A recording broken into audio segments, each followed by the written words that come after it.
How's it going, guys? It's K Cars, and in this video I want to talk to you guys about my experience using fluid film for rust removal. So about a year ago I got my Jeep descaled from all the rust and undercoated with fluid film, and today I wanted to show you guys what it looks like after 1 year. So if you guys are new to the channel, right here is my 2001 Jeep Cherokee XJ.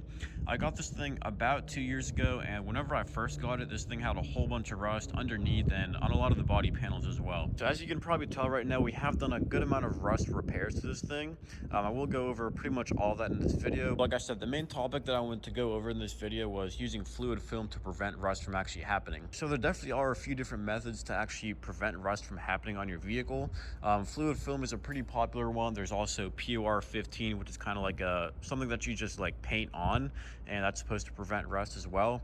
There's also this kind of like rubberized undercoating that you can use, and a lot of people do use that. But the downside to using the rubberized undercoating is that I've heard that it can trap the moisture underneath, and if that happens and it starts to rust, then you won't actually be able to see all the rusting until it's, probably too late.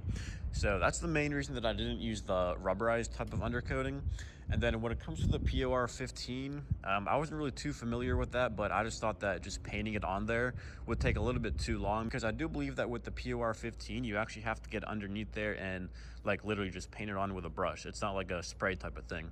Definitely correct me if I'm wrong about that, but that's what I think POR 15 is, and that's how I think it works. Also, one thing about fluid film is that it does spray on mostly clear, so that's also one thing that's different about fluid film versus the rubberized undercoating. So those three methods right there, the fluid film, POR 15, and the rubberized spray undercoating, those were the three different methods that I was considering whenever I was thinking about methods to actually undercoat my Jeep right here. So I'm sure all you guys watching this video have done some research on rust repairs and rust removal, so you guys probably know that you can't just spray undercoating over rust, because that's not really going to do much. It's not going to like magically make it go away. You actually have to scale out all the rust or to sand it off, however severe it is.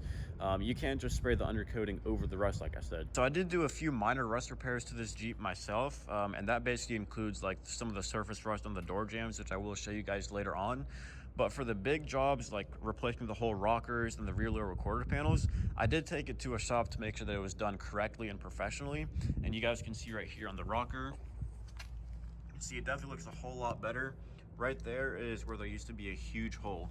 So the shop that I took it to for the rust repairs, they also recommended a descaling procedure as well as undercoating with fluid film. Now, if you guys aren't too familiar with fluid film, I'll be honest, I'm not like an expert on it, but fluid film is a type of undercoating that you have to apply annually for it to actually be effective. So that's one downside of using fluid film, but one advantage of using fluid film is that it doesn't actually trap the moisture underneath it. So there's kind of, one advantage, one disadvantage of using fluid film. The shop that I actually took my Jeep to get all the rust repairs done and all the descaling of the rust underneath and undercoating, they did recommend fluid film, and I'm going to show you guys what the underside actually looks like about a year later. So they did go over all that stuff with me, saying how it has to be done each year for it to actually be effective.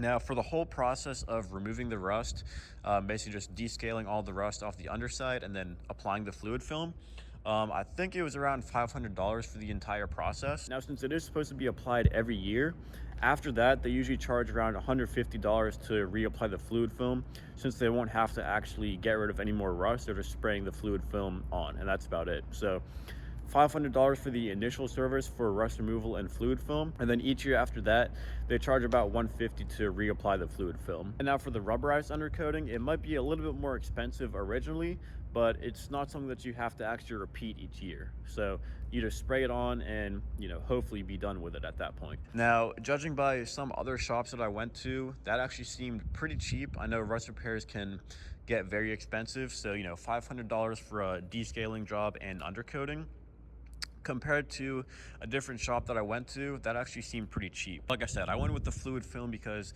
I didn't want any kind of moisture to get trapped underneath it and for it to cause any more rust. So just so you guys have something to compare it to before we actually get underneath and show you guys what it looks like now, here's a little video clip of what my Jeep looked like underneath before we got the rust removed and the undercoating applied. View of that right there. Of course, everything is black. I think it looks really good.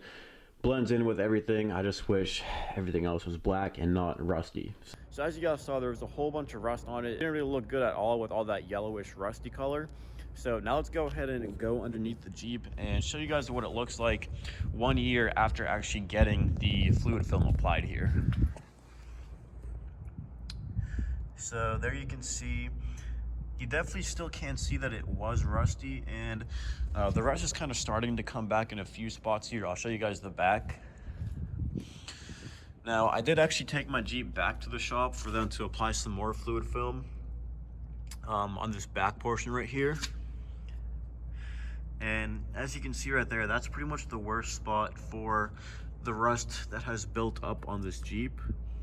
So, you know, basically all of this stuff right here, I don't know if it's just starting to form again, like if more rust is just starting to form, or if all the rust just was not removed before actually applying the undercoating. I know I mentioned to you guys that I recently went to a different shop to kind of talk about more rust repairs on this Jeep, and that was actually the shop that quoted me around $4,000 for all the rust repairs. And that was, you know, a year later after getting all the original rust repairs done. So, you know, the original shop, I got it all descaled and undercoated with the fluid film, and then a year later I took it to a different shop for them to quote me $4,000 for, you know, rust repairs and undercoating as well. Now $4,000 for that kind of service definitely does seem like a lot to me, but he also told me that, you know, they get up all underneath the frame, inside the frame, get literally everything, you know, cleaned up and undercoated. Before they actually apply the undercoating, he said that they tape up all the bolts so they don't get undercoated. They make sure the exhaust doesn't get sprayed. So it seems like they definitely do have a pretty detailed process for that. And he also said that they do not cut any corners and that it does take a long time. So he kind of did justify the price of $4,000, but that does still seem a little bit high for me. Now the shop that quoted me $4,000, they did point out a few different spots on my Jeep that were, you know, pretty bad. And I can show you guys them right over here. So the main spot was actually the back portion of the frame right here that I just showed you guys. So right over here, they told me that this spot right over here was pretty bad, which, you know, it does look pretty bad, but then he also showed me a few spots. You can kind of see right there. Right there, you can see some more rust starting to form. A little bit right down there. And then he also showed me some spots like on the inside of the frame, kind of sort of right here. He was basically just like pulling out rust flakes from inside the frame, and this little control arm bracket right here as well.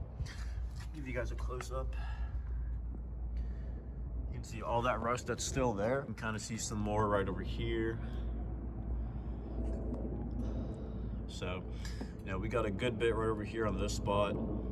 Some more right over here on the, you know, frame pieces. To be honest, I don't know if all that rust is just new rust, and if the fluid film was just, you know, not good enough to actually control that rust, or if that's just leftover rust because the original shop did not actually, you know, remove all of it before applying the fluid film. So it could be either one of those two reasons. It's really kind of hard to tell though, because, you know, if you look at this control arm bracket down here, you can see that some of the rust definitely was flaked off.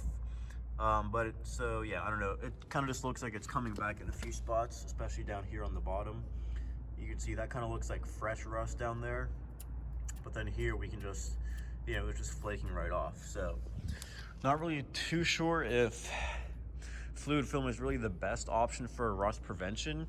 Next time I do something like this, I probably will do the rubberized undercoating, even though, you know, some people have told me that it kind of causes the moisture to be trapped underneath and it'll cause more rust. So you guys probably remember those videos that I took my Jeep out in the snowstorm and drove it in a whole bunch of snow and a bunch of salty conditions.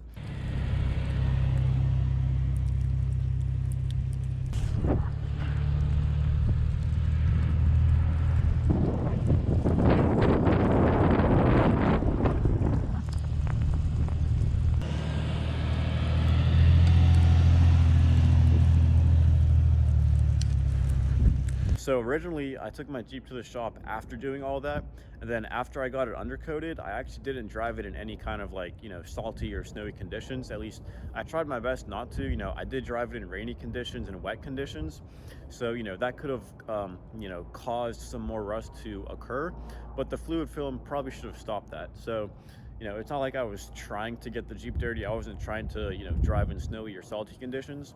So I was definitely being conscious of the conditions that I was driving of after spending so much money to actually repair all the rust on this thing, because I definitely did not want to get any more rust on this thing. But, you know, I'm not really sure if that's something that I would actually need to be worried about, since I don't really, you know, I don't really drive in extreme conditions with my Jeep, so I don't know if, you know, getting that moisture or driving through wet conditions would really need to be something that I would need to worry about with this Jeep, at least. So I think for the next rust repairs that we actually do, I'm thinking I might go back to that shop, the second shop that I went to, and actually try out the rubberized undercoating and have them descale the whole underside again and apply that rubberized undercoating. So the undercoating that they use is actually truck bed liner, and I believe my Jeep actually has some of that stuff in the wheel wells right here. So you can see all this stuff right here, and I actually got it with this stuff right there. So you can see a little bit of it on the frame right there too. I think there is some down here. You guys can see all that right there. And I will point out though, like the spots that actually have the truck bed liner undercoating here, there's absolutely no rust. Like you can see truck bed liner right there, and then right over here, it's kind of starting to rust. Then we can look up there as well. There's a few kind of like patches of rust right there where it's not undercoated. But even right here, you can see it's not like a hugely thick layer of the undercoating. Same with right over here. So if you look in some spots where the undercoating isn't applied too thick, like right over here, there's a spot right here, you can see there's really no signs of rust at all. So you can kind of see a difference right there where the truck bed liner is applied. And then right here, it kind of looks like it might have been falling off a little bit. And underneath, you know, it's very smooth, no signs of rust at all. So I think for the, like I said, the next rust repairs that we do to this Jeep, I think I will go ahead and do the rubberized undercoating, because it does seem to be working a lot better than the fluid film, even though it will be a lot more expensive, you know, $500 versus $4,000. I do think the rubberized undercoating works a little bit better than the fluid film, and you guys can see that as proof right here. You can kind of see like the leftover truck bed liner undercoating that was right over here, the stuff that I got my Jeep with, and then the fluid film that was, you know, applied everywhere, hopefully. And there definitely is some rust starting to form there. So right here though, that kind of looks like the rust is starting to form on an area where the truck bed liner was. Right there, you guys can see that. So I don't know. So overall though, I do think that the rubberized undercoating or truck bed liner would work a little bit better than fluid film, especially if you get like the truck bed liner stuff. It'll protect the underside from like rocks and any kind of dents or scrapes, and the fluid film will not do that because it's literally just like an oil or a wax based film. So it's not going to actually protect from like rocks or dents or rock chips or scratches or anything like that. So it's supposed to protect against rust, but you guys kind of, you know, saw what happened after only a year. And I did point out that after actually getting it undercoated with fluid film, you know, I wasn't really driving in any kind of harsh conditions. I wasn't driving on salty roads or snowy roads. Of course, I was driving in rain and wet conditions, but you know, that's pretty normal. So another reason that I think I want to try out the rubberized or truck bed liner undercoating over the fluid film is simply the fact that it's going to actually spray on black, and it's going to make it look a whole lot better. So if you compare it to what it looks like right now, you know, in some spots you can't really tell too well right now. On camera it probably looks all black, but if you look at it in good lighting, I'll show you guys in the front here, might be able to tell a little bit better here. So you can see it still does have that brownish and rusty color. So with the truck bed liner, I think it would make the whole underside look a whole lot better. Now, whenever I'm like walking up on the Jeep from behind, that's pretty much the only thing that sticks out to me, is just like the underside, how it doesn't really match the rest of the Jeep. So you can kind of look under there how the gas tank is all black, and then, you know, all the different components on the underside are that brownish color. So I definitely do think having the entire underside black will make it look a whole lot better, and obviously protect it a lot more against rust, dents, rocks, and, you know, anything like that. So I definitely do think that the rubberized truck bed liner undercoating would, you know, it would not only protect it, it would make it look a lot better, and also prevent rust a little bit better too, I think, in my opinion. So, you know, I don't know if the reason that the rust is starting to come back is because they just didn't remove all the rust completely and they tried to spray the fluid film over the rust, or maybe they did remove the rust, but the fluid film just didn't completely do its job maybe. So that's kind of what it looks like though, because you can kind of see that the rust was removed from places like this. And then you can kind of see some other places like down below here. That definitely looks like fresh rust. So I want to say, it kind of does look like the fluid film just isn't working as best as it should maybe. I don't know if maybe I just need to reapply it more often, because last time that it was applied was a little bit under a year ago, so it hasn't even been a full year, and you're supposed to apply it once a year. And I don't want you guys to get the wrong idea from this video. I'm definitely not trying to say that fluid film is a bad product or that it just completely doesn't work at all. It could be a combination of both. Maybe the shop that I went to didn't completely prep the surface before actually applying the fluid film, or maybe the fluid film just didn't work as well as I was expecting to. So I'm not trying to say that the fluid film is a bad product, but I'm just saying it could be a combination of both things. Maybe the shop didn't prep the surface completely or correctly, and maybe the fluid film just didn't work as well as I was expecting to. So if you guys have any experience with fluid film, then definitely drop that down in the comments below. And if you guys have experience with the rubberized undercoating or like the truck bed liner stuff, using that as undercoating, definitely let me know about those experiences that you guys have as well. And I'm also curious to know if you guys took your vehicles to a shop to get them descaled, get all the rust removed, and get them undercoated. I'm curious to know if you think $4,000 is overpaying for a service like that. Whenever they told me that, I was pretty surprised to hear that, getting rid of all the rust and spraying truck bed liner on this thing would be $4,000, which to be honest is more than I even paid for this whole Jeep. So yeah guys, let me know your thoughts down below in the comment section. I'm sure a lot of the viewers of this video would like to hear your opinions as well. All right guys, so I realized that I completely forgot to do an outro for this video. So if you guys have any experiences or opinions that you guys would like to share on your undercoating experience, then definitely drop those down in the comment section below. I think it would be very helpful to see what you all think. If you guys have any questions or comments, make sure to drop those down in the comment section below. And if you guys have any video suggestions for videos you'd like to see in the future, also drop those down in the comment section below. And if you guys like this video or found it entertaining, make sure to like, comment, and subscribe. And as always, thanks for watching.